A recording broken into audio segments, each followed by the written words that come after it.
Bonjour et bienvenue dans la chaîne Mathématiques Sciences. Aujourd'hui, je prends et expliquer une nouvelle vidéo, quelques vidéos donc en sciences de la vie de la Terre, et plus précisément une vidéo donc sur le thème numéro 3, le corps humain à la santé, et une vidéo de laquelle nous allons parler, et bien tout simplement des messages nerveux. Ok, voilà.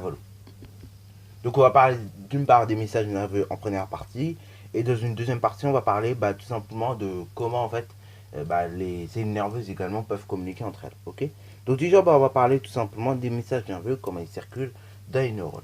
Alors donc, dans la vidéo, on avait la continuité un peu de ce que nous avions démarré. On avait reparlé du cerveau. On avait vu que le cerveau, il recevait et analysait les informations en même temps.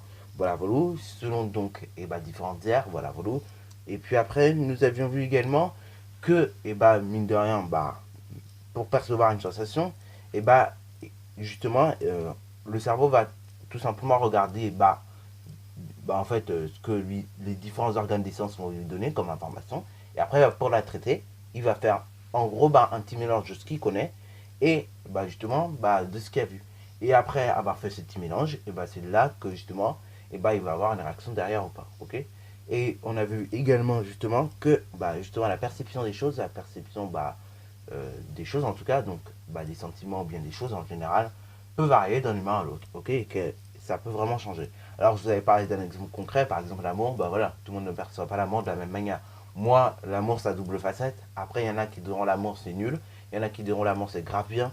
Il y en a, voilà, bref. En tout cas, l'amour, ça a diverses facettes. Et c'est pareil. Voilà, tout le monde ne perçoit pas l'amour de la même manière. Bon, ça que nous avions parlé dans la vidéo. Maintenant, on va s'intéresser, tout simplement à la circulation des messages nerveux. Oui, parce qu'on avait un petit peu parlé des messages nerveux sensitifs. Voilà. Voyons comment justement ces messages nerveux ils arrivent à circuler à travers donc ces neurones. Donc, justement, la circulation entre différentes parties du système nerveux, voilà, est réalisée grâce à un réseau de cellules nerveuses, ok, qu'on appelle les neurones, ok. Donc les neurones, par définition, c'est tout simplement, comme tu viens de le comprendre, un réseau de plusieurs cellules nerveuses, ok. Voilà. Alors après, il ne faut pas confondre non plus les neurones avec les synapses, comme on verra tout à l'heure, parce qu'il y a une légère différence. Donc voilà. Du coup, voilà. Pour communiquer justement avec les différentes parties du système nerveux, on va on va tout simplement, oui, utiliser les neurones, ok. Voilà. Et donc, ces neurones, ils vont communiquer avec les différentes parties du système nerveux. Et donc, ce sera grâce à ce réseau de cellules nerveuses que ça va être fait, ok. Voilà. Alors donc, ces cellules nerveuses, elles sont tout simplement à côté, forcément. Et donc, justement, ces messages nerveux, ils vont pouvoir être communiqués grâce à ça. Ok. Voilà. Bon, ces neurones, donc, ils vont être regroupés en faisceaux ou bien fibres, eux-mêmes qui vont être regroupés donc en nerfs. Ok. Donc, les nerfs, il y en a différents. Il y a notamment, vous avez peut-être pu observer ça, des nerfs sciatiques. Après, vous avez d'autres nerfs, donc, par exemple, chez l'être humain, il y en a deux types. Ok. Voilà. Donc, le nerf sympathique et le nerf parasympathique, un truc comme ça. Voilà. Donc normalement, vous avez dû voir ça en TP là, cette année, donc en quatrième. Voilà. Donc un TP sur le système nerveux. Et donc différents éléments du système nerveux. Donc vous avez vu également, normalement, que dans le système nerveux, il y a différentes parties. Notamment, si vous avez pu voir, par exemple, sur le poisson à cerveau, vous avez pu voir également une moelle épinière, notamment sur la grenouille. Après, vous avez pu voir également des nerfs, ok. Ces nerfs, vous avez pu voir qu'ils étaient reliés donc à la moelle épinière, voilà.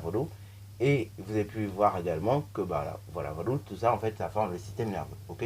Donc système nerveux en gros c'est un système composé de centres nerveux, donc tel que le cerveau et la moelle épinière, et puis également de nerfs. Ok, voilà, tout simplement. Donc maintenant, les axones justement des neurones, donc en gros le prolongement des cellules nerveuses, et justement vont transmettre les messages nerveux justement de nature électrique. Pour ça je vous dis, enfin je vous en ai peut-être parlé déjà l'année dernière, mais on risque d'en reparler encore cette année parce que bientôt on va faire de l'électricité en physique. Et donc je vous ai peut-être aujourd'hui, dans le corps on a des circuits, on a du courant électrique. C'est juste que c'est tellement faible que ça ne fait rien. Mais après bon, on verra par la suite que justement si vous avez un courant électrique tellement fort et trop fort justement, et on peut en mourir. On en a peut-être déjà parlé l'année dernière, voilà. Hein, justement, voilà. Nous, on a quand même du courant électrique. C'est pour ça que le corps humain est conducteur d'électricité. Si vous avez peut-être parlé de ça. Et c'est pour ça qu'il faut faire attention avec les appareils électriques. Par exemple, un truc aussi que je vous conseille, c'est par exemple si vous avez à remplacer un fil, soit couper directement l'électricité, ou soit si vous pouvez mettre des gants. Alors bon, les gants, ça n'a pas trop isolé, donc vous pouvez couper l'électricité quand même, c'est beaucoup plus facile. Comme ça, au moins, vous pouvez bien attraper vos fils avec les mains, et puis après, vous réparez le fil qui a à réparer. Et pourquoi tous ces gestes de sécurité? Parce que tout simplement, en fait, le corps humain, il est conducteur d'électricité, ok? Voilà. Et le courant, il va super vite. Enfin, on s'en rend pas compte, mais quand vous recevez du courant, et après vous touchez la personne qui a reçu du courant, le courant va se déplacer tellement vite que, voilà, la personne qui avait le courant avant, et après, on lui a donné le courant à l'autre personne, et voilà, ça va passer tellement vite que ce sera extraordinaire. Donc là, bon, un jour, si ça arrive que quelqu'un soit électrocuté, surtout évitez de le toucher parce que vous risquez de recevoir sa charge, ok? Et donc là, ça risque de faire mal. Alors bien évidemment, après, vous pouvez éventuellement essayer de placer des choses pour faire en sorte que ça conduise un peu, quoi. Mais faites attention. Donc du coup, voilà. En fait, les prolongements des cellules nerveuses, elles servent tout simplement en fait à transmettre les messages nerveux, ok, de nature électrique. Donc voilà. Ça, c'est pour tout ce qui est la circulation des messages nerveux dans les neurones. Donc s'il faut retenir là-dessus, c'est que justement, la communication entre les différentes parties du système nerveux, donc c'est-à-dire la moelle épinière, le cerveau et donc les nerfs, va s'effectuer grâce à un réseau de cellules nerveuses qu'on appelle les neurones, et que ces neurones après sont regroupés en faisceaux fibres qui sont regroupés en nerfs. Ok, voilà.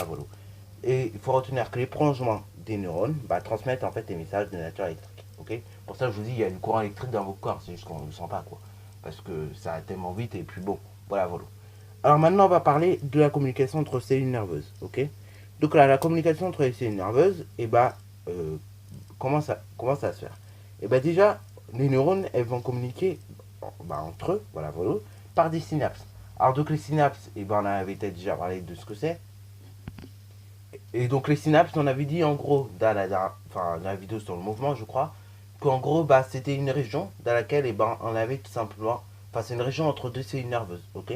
Et donc les neurones, en fait, elles vont communiquer entre elles, via les synapses. C'est-à-dire, vous avez deux cellules nerveuses, ok, voilà, deux cellules nerveuses, et après ces deux cellules nerveuses vont pouvoir faire que les neurones vont communiquer entre elles avec les synapses, ok, voilà. Donc les synapses, c'est une région qui est entre deux cellules nerveuses, ok, voilà. Alors par exemple, ça peut ne pas être entre deux cellules nerveuses, ça peut être entre une cellule nerveuse et une cellule, mais en gros, voilà, c'est ça une synapse. L'arrivée donc du message nerveux électrique, justement à l'extrémité du neurone, va déclencher la libération de substances chimiques, donc qu'on appelle les neurotransmetteurs. Ces molécules donc vont assurer donc la transmission du message aux autres neurones. Ok, voilà. Donc là, qu'est-ce qu'il faut retenir de tout ça, mine de rien? Il faut retenir que les neurones vont communiquer entre elles par des synapses, et que les synapses, en gros, c'est une région entre deux cellules nerveuses, ok, ou bien entre une cellule nerveuse et une cellule. Également, l'arrivée du message électrique à l'extrémité d'un neurone, c'est ça qui va déclencher tout simplement des substances chimiques, ok, telles que les neurotransmetteurs. Et c'est ça, c'est ces molécules-là qui vont finalement assurer la transmission donc du message aux autres neurones. Donc c'est grâce aux neurotransmetteurs que justement, tout simplement les messages peuvent passer d'un neurone à l'autre, ok, voilà. Et donc cette libération de ces molécules, elle se fait tout simplement à l'extrémité d'un neurone, ok, voilà. Pour ça que du coup, d'un neurone à l'autre pour transmettre un message, et du coup, tout simplement, il y a cette molécule qui se déclenche, ok, ça va aider au transfert du message. Voilà. Donc sur ce, donc, la vidéo est déjà terminée. Comme d'habitude, n'hésite surtout pas à la liker, à commenter, et bonne à toi en mathématiques et en sciences. Science de la vie de la terre, science de la vie de la terre.